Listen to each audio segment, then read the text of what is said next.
Hello friends, स्वागत है आप सबका जेक टॉपर्स हब यूट्यूब चैनल पर। आई होप आप सब अच्छे होंगे एंड स्वस्थ होंगे। यदि आप अभी तक मेरे चैनल को सब्सक्राइब नहीं किए हैं तो जल्दी से आप सब चैनल को सब्सक्राइब कर दीजिए। और हम लोग देखने वाले हैं क्लास 10th के स्टूडेंट्स के लिए, ठीक है, जो भी विद्यार्थी इस बार बोर्ड एग्जाम देने जा रहे हैं, ठीक है, 2026 में जो भी विद्यार्थी क्या करेंगे, बोर्ड देंगे, बोर्ड एग्जाम देने जाएंगे, ठीक है, उनके लिए ये प्रश्न बहुत ज़रूरी है। और ये प्रश्न बहुत ज़रूरी है, इसलिए आप चैनल से जुड़ जाइए। एग्ज़ाम होने तक हम आप सब तक साथ रहेंगे, ठीक है। तो देखिए 11th में भी हम आप सबके साथ ही रहने वाले हैं, इसलिए चैनल को सब्सक्राइब करें और अधिक से अधिक अपने फ्रेंड्स में शेयर करें और कमेंट में बताइएगा कि कितना प्रश्न या कौन कौन सा प्रश्न आप सबको नहीं पता है या पता था, ये आप सब बताएंगे कमेंट में। तो सबसे पहले यहाँ देखिए क्या लिखा हुआ है, झारखंड अधिविद्य परिषद, ठीक, यहाँ पर लिखा है सेकेंडरी एनुअल एग्जामिनेशन 2023, यानी कि ये जो प्रश्न है वो 2023 में पूछा गया प्रश्न है और हर बार रिपीटेड प्रश्न ही पूछा जाता है। कभी कभी बाय चांस ऐसा हो जाता है कि नहीं आता है, रिपीट नहीं होता, लेकिन अधिकतर प्रश्न रिपीट होता है। सबसे ज़्यादा रिपीटेड क्वेश्चन आपका साइंस में बहुत ज़्यादा आता है, ठीक है, तो एसएसटी में भी आपका आता है और मैथ में भी आता है। तो चलिए हम लोग देखते हैं, इसमें फर्स्ट प्रश्न को देखते हैं। तो फर्स्ट प्रश्न को देखने के लिए हमें अगला पेज पर जाना पड़ेगा। तो चलिए हम लोग आ चुके हैं अगला पेज में और इसको हम लोग जूम कर लेते हैं। तो इसमें क्या क्या प्रश्न है तो देख लेते हैं। चलिए यहाँ पर क्या लिखा हुआ है, 19वीं सदी, ठीक है, 19वीं सदी के दौरान कौन सी ताकत बनकर उभरा है जिसने यूरोप के राजनीतिक और मानसिक जगत में भारी परिवर्तन लेके आया था, ठीक है। तो कौन यहाँ पर लेके आया था, तो ये आपका आंसर मोस्ट इम्पोर्टेंट है, याद करेंगे। पीडीएफ चाहिए तो व्हाट्सएप ग्रुप से जुड़ जाइए और व्हाट्सएप ग्रुप से जुड़ जाने के बाद हम वहीं पर क्या कराएंगे, हम पीडीएफ क्या कराएंगे, प्रोवाइड करा देंगे, ठीक है। इसलिए आप सबको चैनल बोल रहे हैं, ग्रुप से जुड़ना आप सब ना भूलें। तो इसका फर्स्ट क्वेश्चन का आंसर हो जाएगा राष्ट्रवाद, ठीक है। फर्स्ट आंसर आपका कौन सा हो जाएगा, राष्ट्रवाद हो जाएगा। उसके बाद इसके आगे वाला प्रश्न को देखेंगे, फ्रांस में सर्वप्रथम विद्रोह कब हुआ था। हम लोग जानते हैं क्लास 9th में हम लोग पढ़े हैं, फ्रांस में विद्रोह कब हुआ था, हम लोग जानते हैं 1789 में हुआ था, ठीक है, 1789 में हुआ था। लेकिन यहाँ पर 1789 एक भी ऑप्शन नहीं दिया है, ठीक है, 1789 में कोई भी ऑप्शन नहीं दिया है, यानी कि प्रथम विद्रोह तो 1789 से ही शुरू हुआ था, लेकिन एक भी ऑप्शन में नहीं दिया है। तो हम लोग यहाँ पर कौन सा टिक लगाएं, वही कंफ्यूजिंग में है हम भी कि कौन सा टिक लगाया जाएगा, ठीक है। ये तो 1804 तो नेपोलियन का है, ठीक है। तो आप सब यहाँ पर फिलहाल अभी आप लोग क्या नहीं करेंगे, टिक यहाँ पर नहीं लगाएंगे, ठीक है, क्योंकि ये क्वेश्चन क्या कर देना है कि अगर इस ऐसे प्रश्न आता है तो ये आपको क्या करना है, लिख देना है कि क्वेश्चन गलत है, ठीक है। क्योंकि हम लोग जानते हैं फ्रांस में प्रथम विद्रोह हुआ था 1789 में ही हुआ था, ठीक है, तो इसलिए इसमें टिक नहीं लगानी है। उसके बाद हम आप सबके सामने में 3 नंबर का प्रश्न लेके आते हैं और 3 नंबर का प्रश्न में लिखा हुआ है 1804 की नागरिक संहिता, जिसे आमतौर पर नेपोलियन की संहिता भी बोला जाता है, ठीक है, नेपोलियन की संहिता भी क्या किया जाता है, बोला जाता है। उसने फ्रांस में सुधार के लिए क्या कदम उठाए थे, ठीक है, नेपोलियन ने फ्रांस सुधार के लिए क्या कदम उठाए थे। तो ये आपका ऑप्शन में जितना भी चीज़ दिख रहा है ना, ये पहला वाला, दूसरा वाला, तीसरा वाला, ये सभी का सभी आपका आंसर सही है। तो इसका नंबर आपका डी नंबर, सॉरी 4 नंबर का सही करना है, ठीक है, 4 नंबर सही करना है। तो उसके बाद हम लोग अगला प्रश्न को हम लोग देखते हैं। चलिए अगला प्रश्न यहाँ पर है, तो देखिए अगला प्रश्न में लिखा हुआ है, अगला प्रश्न है कि 1957 में गांधी जी ने खेड़ा जिले के किसानों की मदद के लिए सत्याग्रह आयोजन किया था। खेड़ा भारत के किस राज्य में स्थित है, ठीक है, खेड़ा जो सो भारत के किस राज्य में स्थित है, वो चीज़ें हमें बतानी है। तो वो आपका कहाँ पर होगा, गुजरात में होगा, ठीक है, गुजरात में है, याद रखना है, गुजरात शहर में खेड़ा है। तो उसके बाद हमें 5 नंबर का प्रश्न हमें देखने को मिलता है। तो 5 नंबर का प्रश्न में लिखा है साइमन कमीशन भारत क्यों आया था, ठीक है। तो साइमन कमीशन जो भारत है वो क्यों आया था, वो इसलिए आया था संवैधानिक व्यवस्था की कार्यशैलियों की अध्ययन करने के लिए, ठीक है। तो ये आपका 3 नंबर का आंसर सही हो जाएगा, 3 नंबर, ठीक है। तो याद रखना है 3 नंबर आपका सही आंसर है। उसके बाद इसके आगे के प्रश्न हम लोग देखते हैं। पेज नंबर 3 था, पेज नंबर 4। तो हम लोग आगे के प्रश्न को देखेंगे तो ये हमें इस तरीके से दिखेगा। तो चलिए इसको थोड़ा जूम कर लेते हैं। हाँ, अब देखिए यहाँ पे लिखा है कि 1804 के दशक के मध्य में आयरलैंड में किस बीमारी के कारण निम्न में से कौन सा फसल खराब हुआ, ठीक है, खराब हो गए, और भूखमरी के कारण बहुत सारे लोग क्या हो गए थे कि मर गए थे, भूख में चले गए, ठीक है। तो वो आपका आलू हो जाएगा, ठीक है, आंसर आपका आलू हो जाएगा, ठीक है। उसके बाद अगला प्रश्न को हम लोग देखते हैं 7 नंबर का। इसमें लिखा है प्रथम विश्व युद्ध खत्म होने के केवल 2 दशक बाद दूसरे विश्व युद्ध शुरू हो गया, ठीक है। पहला विश्व खत्म हो गया, फिर दूसरा विश्व युद्ध शुरू हो गया है, जिसमें एक गुट में कौन कौन थे यहाँ पर, धुरी शक्ति मुख्य रूप से कौन सी, नाथसी, जर्मन, जापान और इटली थी, और दूसरे में कौन कौन थी जो मित्र राष्ट्र के नाम से जाना जाता था। तो इसमें कौन कौन शामिल था, तो इसमें आपका ब्रिटेन शामिल था, ठीक है, ब्रिटेन शामिल था, सोवियत संघ शामिल था, फ्रांस शामिल था और अमेरिका भी शामिल था। तो इसलिए आपका आंसर नंबर 3 हो जाएगा यहाँ पे, ठीक है। इसलिए आपका आंसर नंबर आपका 3 हो जाएगा। और याद रखना है और चैनल को सब्सक्राइब करना है और अधिक से अधिक अपने फ्रेंड्स में शेयर करना ज़रूर है, ठीक है। 4 के बाद पेज नंबर 5 नंबर में हमें प्रश्न हमें देखने को मिलता है। एक ही को प्रश्न है यहाँ पर हिंदी में, तो चलिए देख लेते हैं। एक ही को है तो कोई दिक्कत की बात नहीं है। तो 8, ठीक है। तो यहाँ पर मेरे पास जो प्रश्न है वो है 1929 की आर्थिक मंदी। 1929 में आर्थिक मंदी के कारण दुनिया भर, ठीक है, दुनिया के ज़्यादातर हिस्सों में निम्न में से किसकी भयानक गिरावट दर्ज की गई थी, ठीक है। तो वो आपका उत्पादन में भी गिरावट आ गया था, रोजगार में भी, और आय और व्यापार में भी। तो इसका मतलब आपका आंसर हो जाएगा कौन सा, 4 नंबर का, ठीक है, 4 नंबर इनमें से सभी। तो उसके बाद हम लोग अगले प्रश्न को हम लोग देखते हैं। अगला प्रश्न, ठीक है, 9 और 10, ठीक है। तो यहाँ पर अगला प्रश्न हमारे पास इस तरीके से आ गया है कि बुनकरों की कच्ची सामग्री, ठीक है, कच्ची कपास की क्या लिखा हुआ है, समस्या का सामना क्यों करना पड़ा था। तो वो आपका क्या था कि 4 नंबर का आंसर हो जाएगा, निर्यात बाजार गिर गया था, ठीक है, निर्यात बाजार गिर गया, सॉरी माफ़ करना, निर्यात बाजार गिर गया नहीं होगा, माफ़ करना, सॉरी एक्सट्रीमली सॉरी। तो आपका जो आंसर है वो 4 नंबर नहीं होगा, आपका आंसर 1 नंबर हो जाएगा, कच्चा कपास के निर्यात में वृद्धि हो गई था, ठीक है, ठीक है। तो 4 नंबर आप 4 नंबर बोल रहे हैं, आपका 1 नंबर का आंसर हो जाएगा, ठीक है। उसके बाद चलिए अगले प्रश्न को देखिए 10 नंबर का। इसमें लिखा हुआ है 19वीं सदी के दौरान, ठीक है, 19वीं सदी के दौरान ब्रिटेन में सर्वाधिक गतिशील का उद्योग कौन थे। तो ये आपका आंसर नंबर हो जाएगा कौन सा, कपास के धातु, 3 नंबर, ठीक है, कपास के धातु। तो उसके बाद इसके आगे के प्रश्न को हम लोग देखते हैं। तो इसमें हमें आगे के प्रश्न हमें देखने को मिलेगा, कौन सा प्रश्न है, चलिए हमें यहाँ पर देखने को मिलता है 11 नंबर का, लिखा है कि मुद्रण, ठीक है, मुद्रण तकनीक सबसे पहले कहाँ विकसित हुई। जो मुद्रण की जो विकसित है वो सबसे पहले कहाँ पर हुआ था। तो वो आपका आसान सा है, चीन में हुआ था, ठीक है। 11 नंबर हो गया है। अब आप 12 नंबर का आंसर को देखेंगे।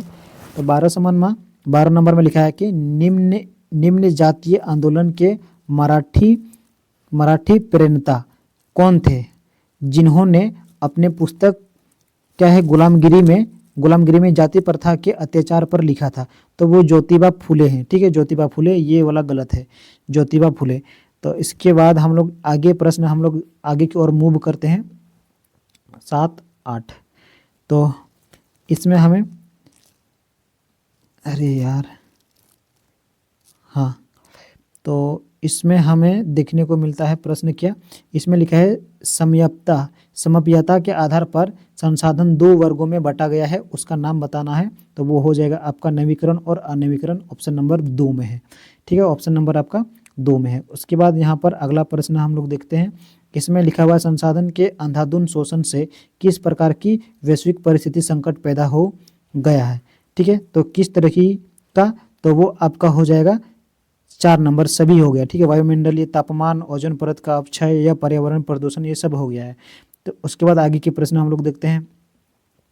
आगे का प्रश्न देखते हैं, तो इसमें है हमारे पास प्रश्न, वो भी इम्पोर्टेंट ही है। तो चलिए देखते हैं क्या है, जो भी है हम लोग देखेंगे।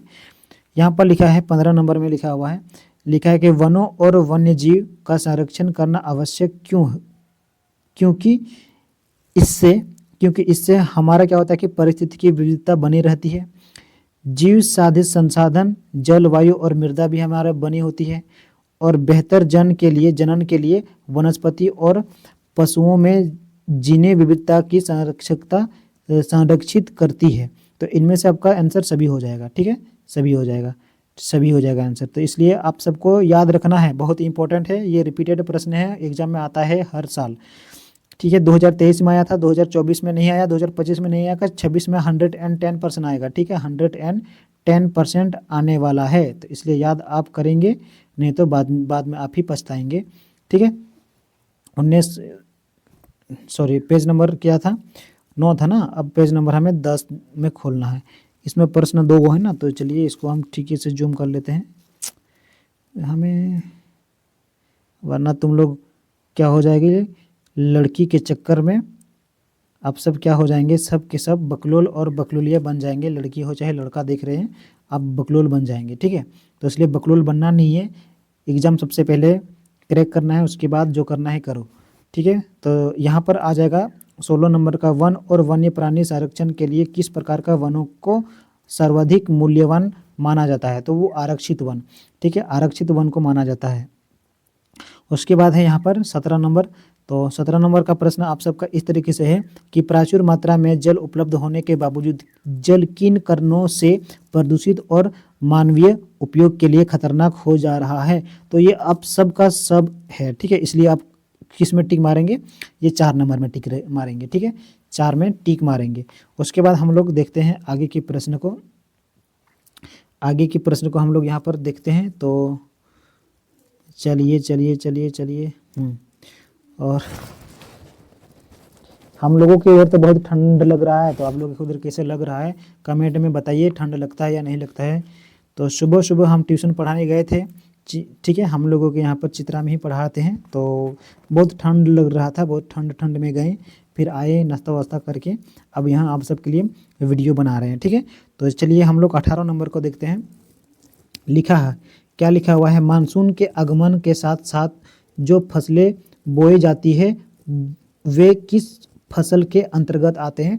तो ये तो हर बच्चा जानता है, जो मेरे कोचिंग में पढ़ता है उनको तो सभी पता है, खरीफ फसल, ठीक है। उसके बाद 18 हो गया, उसके बाद हम लोग 19 को देखते हैं। इसमें लिखा पवन और सौर ऊर्जा संसाधन की बहुतायत भारत के किस राज्य में अधिक पाई जाती है? वह आंसर और क्वेश्चन दोनों लाजवाब है यहाँ पे, ठीक है। तो वो आपका हो जाएगा 3 नंबर का, ठीक है, राजस्थान में, ठीक है। उसके बाद हम लोग आगे प्रश्न को हम लोग देखते हैं। तो देखिए आप सबके सामने में प्रश्न हम लेके आ गए हैं और इसका आंसर देने का प्रयास करेंगे हम लोग। तो यहाँ पर है, जल और उर्वरक के अधिक और अविवेकपूर्ण प्रयोग से किस प्रकार की समस्याएं पैदा हो गई है? तो किस प्रकार की समस्या पैदा हो गई है? तो यहाँ पर क्या लिखा है, जलाकृतंता हो गया, ठीक है, जलाकृतंता। उसके बाद आगे के प्रश्न हम लोग देखते हैं। 21 नंबर, इसमें लिखा है औद्योगिक विकास की रीढ़ के रूप में किस खनिज को महत्वपूर्ण माना गया है? तो वो आपका हो जाएगा कौन सा, लौह अयस्क, ठीक है, लौह अयस्क हो जाएगा आपका 21 नंबर का आंसर। उसके बाद आपका आंसर अगला 22 नंबर 22, तो यहाँ पर आ गया है आपका नंबर 22, ठीक है। 22 नंबर में आपका आंसर हो जाएगा कौन सा, निम्न में से किस प्रकार के खनिज का प्रयोग आणविक ऊर्जा के उत्पादन में किया जाता है? किस प्रकार का खनिज किया जाता है? तो वो आपका हो जाएगा यूरेनियम और थेरियम, ठीक है, यूरेनियम और थेरियम 1 नंबर में है। उसके बाद हम लोग आगे प्रश्न को हम लोग देखते हैं। 23 नंबर में क्या प्रश्न लिखा हुआ है, वायु प्रदूषण में वायु प्रदूषण निम्न में से किस पर अपना दुष्प्रभाव डालता है? तो वो सब पर डाल देता है, ठीक है। मानव पर भी, मानव वस्तु, पशु पर भी और पौधे पर भी, सभी पर डालता है। तो इसलिए आंसर नंबर आपका 4 हो जाएगा। उसके बाद हम लोग आगे की ओर चलते हैं। तो इसमें प्रश्न क्या लिखा हुआ है?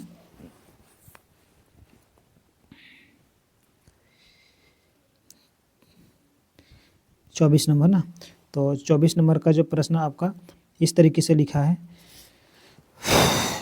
क्या लिखा है?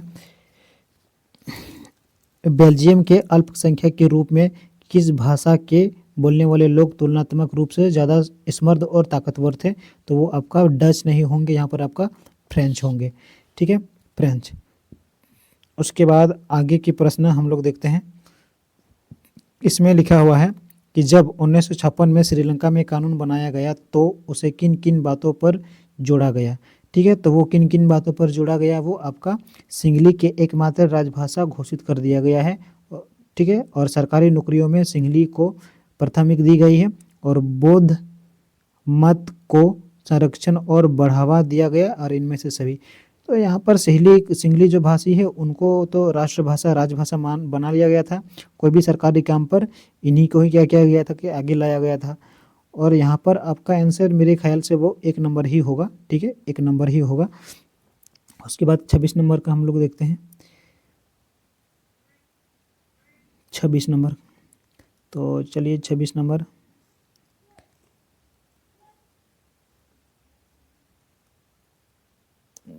चलिए यहाँ पर लिखा है निम्न में से कौन कार्यपालिका और विधायिका पर क्या करता है? क्या करता है यहाँ पर? कानून बनाने पर अंकुश रखता है। तो कौन है वो? वो आपका न्यायपालिका, न्यायपालिका है आपका सही आंसर। उसके बाद यहाँ पर अगला जो प्रश्न है वो आपका क्या है? पोखरण। पोखरण जहाँ भारत ने 1998 में अपने परमाणु परीक्षण किए, ठीक है, वो भारत के किस राज्य में स्थित है? तो वो आपका राजस्थान में स्थित है, ठीक है, राजस्थान में स्थित है। उसके बाद चलिए आगे अगले प्रश्न को देखते हैं। तो अगले प्रश्न को देखने के लिए हमें अगला पेज पर ही आना पड़ेगा। तो यहाँ पर जो है प्रश्न वो इस तरीके से है। तो देखिए लिखा है सामाजिक विभाजन अधिकांशतः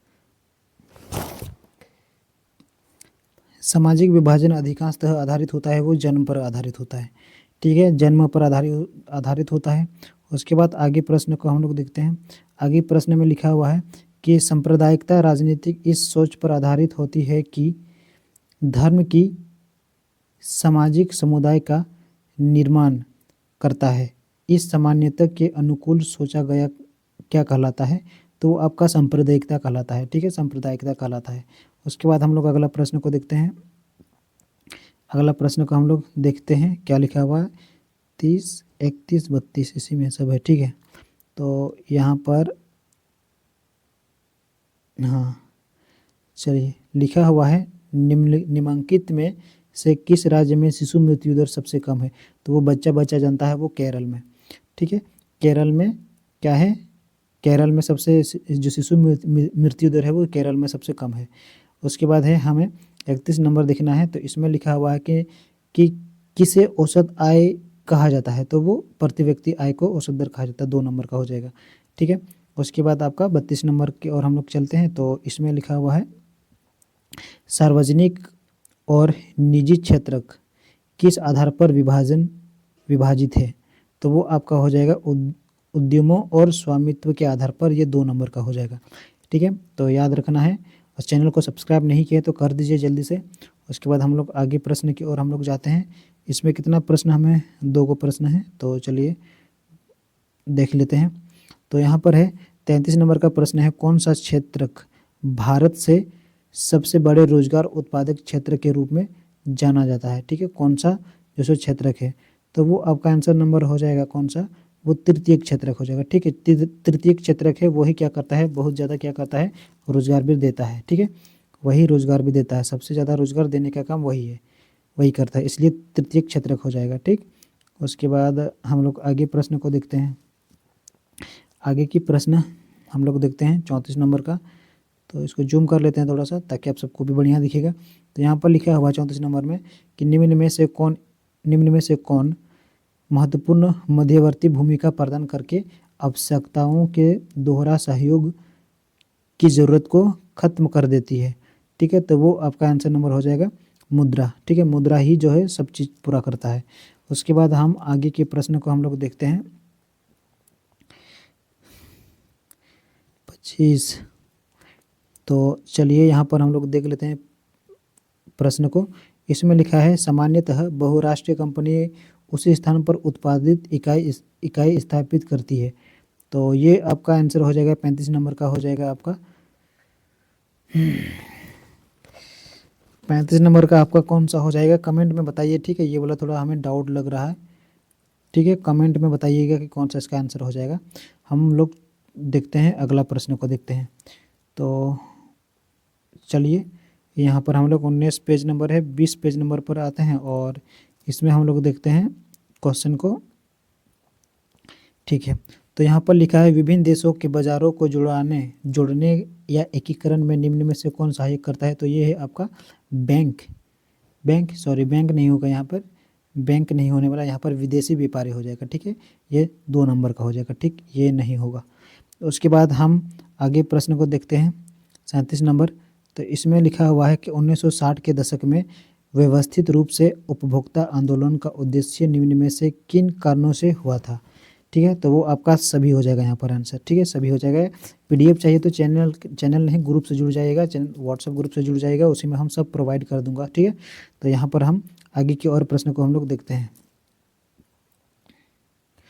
तो यहाँ पर है आपका 38 नंबर। ठीक है, तो यहाँ पर है कि संविधान में संशोधन करके लोकतंत्र शासन व्यवस्था तीसरे स्तर को किस प्रकार बनाया गया है। तो वो शक्तिशाली बनाया गया है और प्रभावी। अभी शक्तिशाली भी है और प्रभावी भी है, यानी कि काम करती है। पहले के समय में क्या था कि काम नहीं करते थे, सिर्फ नाम मात्र का रखा जाता था। ठीक है, तो इसलिए यहाँ पर आंसर नंबर आपका 1 हो जाएगा। उसके बाद अगला प्रश्न को देखते हैं। तो अगला प्रश्न हम देखेंगे तो यहाँ पर लिखा हुआ है अन्य जाति समूह से भेदभाव और उन्हें अपने से अलग मानने की धारणा निम्न में से किस व्यवस्था पर आधारित है। तो किस पर आधारित है, तो यहाँ पर वर्ण व्यवस्था पर आधारित है। ठीक है, वर्ण व्यवस्था पर आधारित है इसमें। ठीक है, अभी तक चैनल सब्सक्राइब नहीं किए हैं तो जल्दी से कर दीजिए क्योंकि हम लोग लास्ट प्रश्न को देखने वाले हैं, इसलिए आप चैनल को सब्सक्राइब करें और चैनल से जुड़े हुए रहें। तो इसमें 40 नंबर का जो प्रश्न है वो लिखा हुआ है कि लोकतंत्र व्यवस्था में हित समूह या दबाव समूह की मुख्य उपयोगिता निम्न में से क्या है। निम्न में से क्या है, तो वो आपका आंसर हो जाएगा सरकार को क्या लिखा है सजग बनाए रखना और आंदोलन को सफल बनाना और राजनीतिक दलों पर प्रभाव डालना। तो ये सभी के सभी हो जाएगा। तो इसलिए आपका आंसर नंबर कौन सा हो जाएगा बताइए। इसलिए आपका आंसर नंबर कौन सा हो जाएगा बताइए जल्दी से। तो इसलिए आपका आंसर हो जाएगा 4 नंबर। ठीक है, इसलिए आपका 4 नंबर हो जाएगा। अभी तक चैनल को सब्सक्राइब नहीं किए हैं तो जल्दी से कर दीजिए सब्सक्राइब। ठीक है, जल्दी से आप कर दीजिए सब्सक्राइब, क्योंकि आगे और भी एग्ज़ाम तक हम आप सबके साथ जुड़े हुए रहेंगे। इसलिए आप क्या करेंगे, चैनल को सब्सक्राइब करके रखेंगे और इसी तरह हम आप सबके लिए मोस्ट इम्पॉर्टेंट प्रश्न समय समय पर लेते आएंगे। थैंक यू, मिलते हैं नेक्स्ट वीडियो में। जय हिंद, जय भारत।